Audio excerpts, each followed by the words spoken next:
Hey everyone, so obviously as you guys can see I have no foundation on my face right now. I'm going to be doing a foundation review. I haven't done one in a while and I saw this come out and I was like, I have got to review this and try this out. I am so excited because I love the Makeup Forever Matte Velvet Plus. Like you guys know, that's like one of my holy grails, especially before pregnancy. I haven't used it too much during pregnancy because I've been so dry, but it's one of my favorite foundations for oily, acne-prone skin. But they came out with a new foundation, so I got the PR package and I just had to open it up. And it's their new Matte Velvet Skin. So it's lifelike, full coverage, non-cakey, matte finish, 24-hour wear, breathable, oil-free. So for the retail price, it's gonna be $38. It's available online and in store at Sephora and Makeup Forever. So I will have those linked down below for you guys. So this is what it looks like right here. They sent me a really sweet card, and on the card it actually says that there are 40 shades of this foundation. And then also it is poreless, shine free, and doesn't look dull on your skin. So I'm really excited to try it out on my skin because I am more dry right now. But this is what it looks like inside right here. So we get the little booklet, and then they also sent me 3 shades that they think would match me, as well as their foundation brush and their hydrating primer, which I absolutely love. So we're gonna be using all of these. So in the booklet, it shows you all the different shades that they have right here, so you guys can take a look at that. So on here it says that our unique Flexi Fit Complex makes this full coverage, lightweight, and oil-free foundation flexible, so it moves with your skin and never cakes, flakes, or fade. So when they mean flexible is that it moves with your face, like it's not just gonna sit there and then break apart throughout the day as your face moves and as you do expressions throughout the day. So that is awesome. Also, it claims that it is 24 hours. I'm going to do a wear test with it, but not for 24 hours, but I'm gonna wear it for as long as I can, so I will check in at the end of the video with you guys. And then also the brush that they sent over is the Artisan Brush 108, and it quickly and evenly applies both primer and foundation. So the best way to apply these is to apply the foundation like this and then blend it out with a beauty blender. So that's usually what I like to do.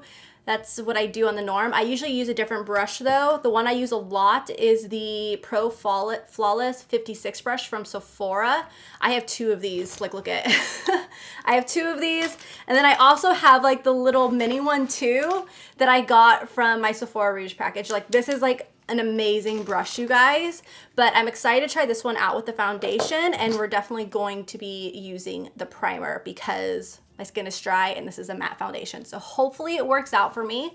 Again, background of my skin, it is very dry. I already moisturized. I used the Elemis Pro Collagen Marine Cream. If you guys saw my recent like July best and worst makeup and skincare, I talked about this. I love it. It's amazing. So I already applied this. So what I'm gonna do is I'm just gonna put some of this primer on my pan right here, and I'm gonna take the brush and just apply this all over my face. Definitely want to hydrate as much as we can. For the foundations that they sent over Y215, Y225, and then Y235. So I think 215 is going to be too light. 215 right here. Above it we have 235, and then over here we have 225. So 225 actually looks darker than 235, which is crazy. I'm going to go with 235. I'm just going to put a little bit on the brush and then do downward strokes. We'll also see how much coverage I will get with this because I do have some acne scars right now. I'm gonna take my beauty blender and I'm going to press this into the skin, get rid of the brush strokes. Oh yeah, I think this is definitely like a good match for me. All right, so here's the first layer on my skin. You can definitely see my acne scars still peeking through. It definitely went on very lightweight. It feels like nothing's on my skin. I did like a really light coverage, and then I'm gonna build up with it with the beauty blender. But looking at it right now, it definitely does look a little dry on my skin because my skin is so dry right now. I probably should have even used an oil before putting this on and not just the moisturizer and the hydrating primer. Like that's how dry I am. But what I'm gonna do is I'm gonna use the beauty blender since it is damp and it has that like moisture in it. It will probably help disperse the product a little bit better and not make it look too dry right here on me. So I'm gonna go ahead and cover where I still have acne scars peeking through. But dude, you can still see my freckles like right here. I have freckles. You can still see them. I like that. I like it that you can still see my freckles. All right, so here it is with another layer on my skin. It definitely evened out my skin. You can definitely build with it. It looks really good. I really like applying it with a beauty blender. I feel like it added a little bit more moisture when I applied it and is making it look a lot better on my skin too. So definitely love the beauty blender with it. But yeah, I mean, like, it's matte, but you still see a little bit of glow. I have to say I probably would like it better if I used an oil beforehand, but it doesn't look bad on my skin either. Like, if I just kind of zoom in with you guys or get closer to the camera, you can still see a little bit of a glow there. So it's not like super, super matte. But I'm gonna go ahead and apply the rest of my makeup real quick and I will be right back. All right, so I'm back with my makeup done. And dude, you guys, I'm actually really, really liking this foundation. Like, look at how nice my skin looks. Everything went on top of it beautifully.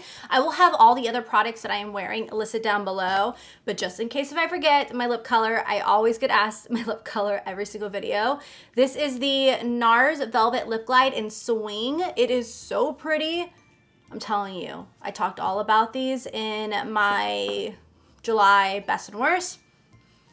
They're bomb. And then also with my little secret trick now, since my skin is so dry, I don't use a translucent setting powder right now. I go in with the Laura Mercier Candle Glow Sheer Perfecting Powder. This is shade 1. I just dust this all over my face. It gives it a really pretty glow. It sets my makeup, sets my concealer, but doesn't make my skin look cakey or dry, and I really like it. Everything applied really beautifully on top of this foundation, and I'm actually really, really liking it right now. I will take a zoom in so you guys can kind of see what my skin looks like. All right, so here is a close-up of my skin right here so you guys can take a look to see how this foundation looks like, and I'm telling you, I have really, really dry skin, and even for it being a matte foundation, it ended up working out for me. I still think, like I said earlier, that I would like to use an oil with it, but it still turned out beautifully. I like the way it looks. It doesn't look dry on my skin, and I can't wait to wear this throughout the day and put it to the test. It is 240 right now, and well, 241 right now. So I will check in at the very end of the day and let you guys know like how it wore, if a pimple pops up or something like that. I'll just let you guys all know that fun stuff. But right now, so far, so good. I like it. All right, so it's the end of the day and I'm here for my check-in to show you guys how the foundation is wearing. It is currently 8:47 p.m. Look at that. We have little Ollie on the screen. How cute is he? That was when he was a puppy, when we first brought him home. So cute. But yeah, so we are at the end of the day. I am ready to wash my face and hop into bed and play my word game. And a little girl right now is kicking like crazy. So it's nighttime. So of course she's going to be super active. But I look a little crazy right now too because I went swimming today. I decided to go swimming after filming the video and I didn't get my face wet. I literally just put my hair up in a bun and then put my hat on to help protect my face. And I just did my little laps with my mom. Me and my mom will just do laps and stuff back and forth while talking to each other and catching up. It's so nice. It's so nice just to go in a pool when you're pregnant. I feel like a buoy that I just kind of sit there and just float. So I didn't get my face wet or anything. I even went with my lashes on, you guys. Like I was full decked out with makeup in that pool. But hey, at least we can see if the makeup held up. I haven't touched it. I haven't blotted it. I haven't even looked in a mirror, to be honest. So we're about to look in the mirror right now to see how this held up. And dude, it held up pretty good. It held up actually really, really good. I definitely did, here, I'm gonna zoom you guys in. I definitely did crease underneath my eyes right here. I don't know if you could see it on camera, but that is like the only place where I really creased at was underneath my eyes. My like crow's feet that I have because I am older, 29. But I have a little bit of creasing right here, which I think if I baked a little bit right there, it probably would have been okay and probably wouldn't have creased as much because now I'm not really using like a full-on setting powder. But I'm like okay with it. I don't really care. It just comes from like me smiling. So I don't really care about that. Not even my parenthesis lines are bad either, which is nice. Like neither my parenthesis lines. But dude, honestly, you can still see my bronzer and my other face makeup. Like you can still see my highlight there. Like everything still stayed intact perfectly. And it still looks really, really good. I'm actually really impressed with wearing it that long. How long did I put it on? Like, what was it, like 2 o'clock or something? So that's like almost 6 hours, like I want to say maybe like 5 to 6 hours somewhere. I'm actually really impressed with this foundation, you guys. It held up well. It looks good even on my dry skin. I think it would be amazing for people who have oily skin. I think people who have normal skin, just make sure you moisturize. And if you have dry skin, make sure that you moisturize and maybe even use like a little bit of an oil before you put this on. So far, this foundation has a thumbs up from me. No pimples came out. It looks beautiful on my skin. It really held up throughout the day, even going into the pool in 90-degree weather. I am going to continue to use it throughout the month, so you guys will probably see it in my next like monthly best and worst video. I actually try out a ton of new products over the course of the month, and I give you guys little mini reviews on them. So I tell you if I really like something or if I don't really like something. So I will continue to use this throughout the month, and I will give you guys a more of an in-depth review of it. But so far, I definitely recommend it. I think it's awesome, and I love the fact that they have 40 different shades, so you do have a good chance of finding your shade. And you can just go check it out in a Sephora, get some swatches, and see what would match you really well. But for me, it is Y235. I hope you guys enjoyed this foundation review. I haven't done one in a long time, but this was fun, and I want to do more. So please give this video a thumbs up if you did enjoy it, and comment down below if you have already tried out this foundation or if you plan on picking it up or whatnot. I would love to hear your guys' opinions, and I will see you guys in my next video. Bye!